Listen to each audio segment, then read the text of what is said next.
PBPPTI. I'm here with Alex Kaufman and Tim Best. Today we're going to be discussing the NBA one and done rule, in which a player has to be 1 year removed from high school in order to enter the NBA draft. Thoughts? I'm not a fan of the one and done rule because what it does, it turns these kids into just athletes, not student athletes in college. And what it does is it forces a player to go to college, but all he has to do is get a D average in the first semester of his freshman year. Then he doesn't even have to show up to classes in the second semester. He goes through that 1 year of college, not really learning anything, and then gets drafted, gets a ton of money. Instead, the National Basketball Association should implement a draft and follow rule like what Major League Baseball used to have, where a player could get drafted out of high school, but then he could still go to college if the team wants him to develop or things like that. Interesting view, Alex. Tim? All right. Well, when it comes to this, I think that the NBA should expand the rule. Not one and done. I want 2 years. So have them have a good 2 years of education, let them develop as a player too, and get them ready for life as well, you know. Some of these players that went one and done, Austin Rivers, Anthony Davis, I don't know if they're ready for life yet, because they need to develop more, A as a player, even though some people don't really think that, and B, they need to really mature before they reach the NBA.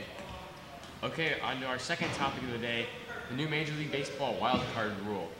They are now allowing 2 wildcard teams from each division, which will play a 1-game playoff to determine the team that becomes the wildcard team in the normal bracket. Thoughts, Alex? I don't like it at all because too much luck is involved. Over the course of a 162-game season, luck will even out. But in one game, one bad call, one good call could change the outcome could change the outcome of a team in a huge way. It's really not fair at all. Like a couple of years ago, there was the Central Division 1-game playoff between the Twins and the Tigers, and it was determined by a coin flip.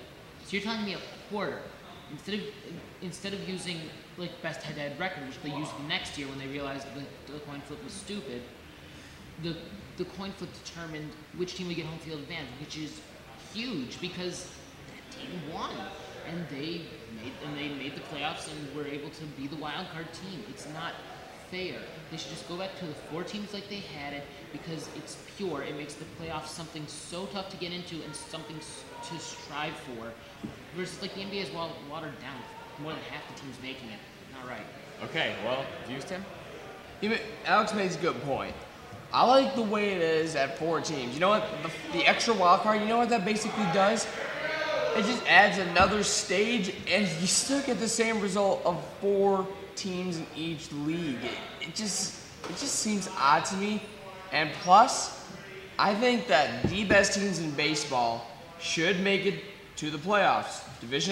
All 3 division leaders from each league, and the best second place team. That was a great idea that was made almost 20 years ago. I think that's the way it should stay. Okay, well, this has been PTI. I'm Kevin Lindsay here with Tim Best and Alex Kaufman. See you next time.